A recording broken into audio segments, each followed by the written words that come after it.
Hi, I'm Tim. Welcome to Watch One, and thanks for logging on. Today we are looking at the IWC F.A Jones Portuguese limited edition, released in 2005 as a tribute of 500 platinum 43mm Portuguese references in honor of IWC's American founder, Florentine Ariosto Jones. Now, in 1868, Jones did what was then considered almost unthinkable. He left his career as an established watchmaker in Boston, bound for eastern Switzerland.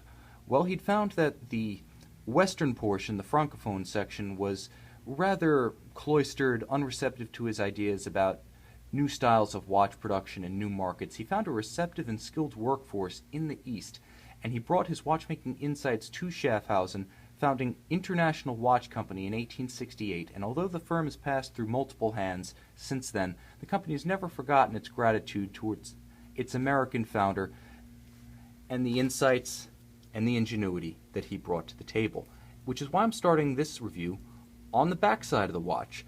Just as F.A Jones and IWC did things a little differently then, they do things a little differently now, and that's how I'm going to do this review, starting with the movement, the heart and soul of this watch, and then progressing towards the wrist impression at the tail end. Again, just a little bit different, like the Portuguese itself.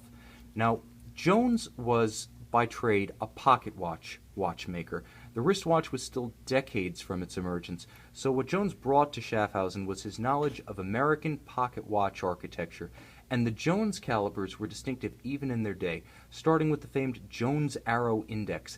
This is a genuine IWC pocket watch caliber 98290, although its architecture dates from the 1930s.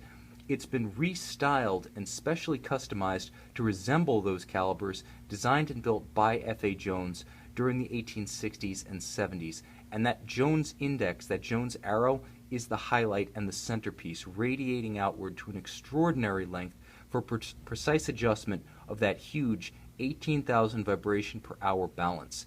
Now, this pocket watch caliber features a lot of the elements that defined the Jones calibers during the late 19th century, including elaborate engraving, inked decorations, as well as jewels set in chatons so that they could be pulled out of the main plate.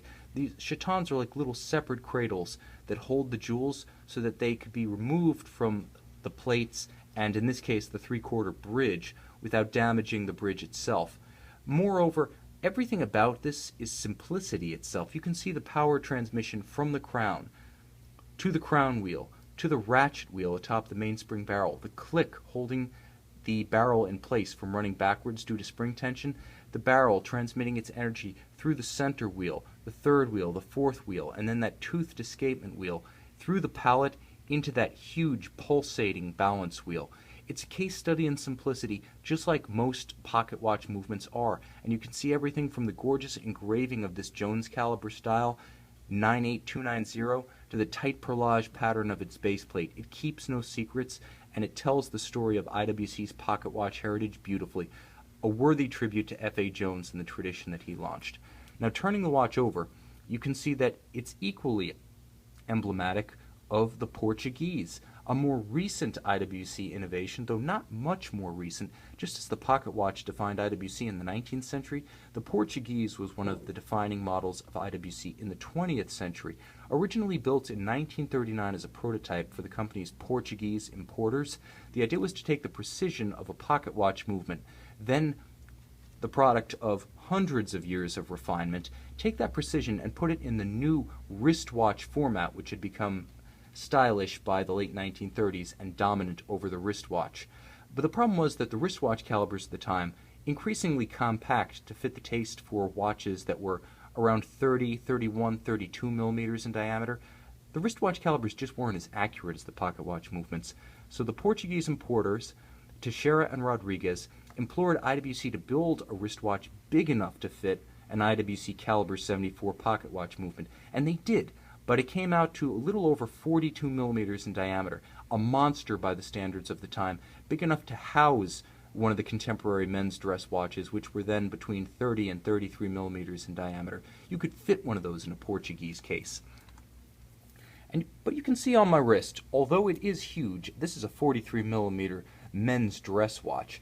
It's very much in the image of the original, so it's true to history, and the F.A Jones wears quite comfortably on a wrist that's 6 1/3 inches, 16 centimeters in circumference. Now my wrist is a little bit below average in size, but this 1 of 500 platinum F.A. Jones Portuguese rests easily. I love the feeling of mass and substance. It's really gratifying because it's a premium product that not only looks the part but feels it, eyes closed. If you've never experienced a platinum watch, it's a real treat. There's real pride in the experience and the ownership of a watch like this, and when it comes from a great manufacturer in a great tradition like the Portuguese and the Jones caliber, this watch is just redolent of history and it exudes quality in every respect. Very comfortable because it's broad and regularly shaped. It spreads its mass well. There's no hot spots. There's no pressure points. If you're going to do a big, heavy platinum watch, do it like this with a broad footprint and a flat profile that'll easily fit under a dress cuff without creating any discomfort on the wrist. It is a very supple, calf-lined alligator leather strap, and it uses a traditional pin buckle just like the original Portuguese references, so it's easy to get a precise fit. And if you want to readjust the fit as your wrist expands and contracts, having a pin buckle and a traditional tang makes that easy to do. The dial is very much traditional Portuguese with Arabic numerals. You could see the traditional small seconds at 6 o'clock, and critically for the traditionalists, there is no date. I know that there are those who don't like the appearance of a date on a dial, and given that it wasn't original to the Portuguese model, IWC, intending to make this truly a connoisseur's purist's piece, omits the date feature. Also, the use of the F.A. Jones script at 12 o'clock, F.A. Jones' original signature, it's discreet, it's just enough of an accent to remind you that this is a special piece without being obtrusive or overbearing. White gold, Breguet-style hands are a gorgeous complement, and then you have a counterweighted lancet seconds hand with a mini railroad-style chapter ring around the small seconds. It's a very carefully considered, beautifully rendered, simple tribute, and with this beautiful vintage-style knurled onion crown, IWC completes the effect and finishes a gorgeous tribute composition to F.A. Jones. This is a love letter to the fans of Schaffhausen's Portuguese model. It is a tribute to F.A. Jones. It incorporates the great pocket watch traditions of IWC. It embraces the heritage of the Portuguese, now arguably the most celebrated model from IWC. Everything about this watch embodies the best of the Schaffhausen manufacturer, down to the fact that it is a manufacturer movement. If you want the best of German-speaking Swiss watchmaking, if you want a member of the Pantheon, up there with Rolex's Submariner, Breitling's Navitimer, Patek Philippe's Calatrava, the Jaeger-LeCoultre Memovox references, if you want the icon of Schaffhausen, you want the IWC Portuguese. And if you want one that stands apart, this IWC Portuguese F.A. Jones, one of 500 platinum limited edition, is the watch you want.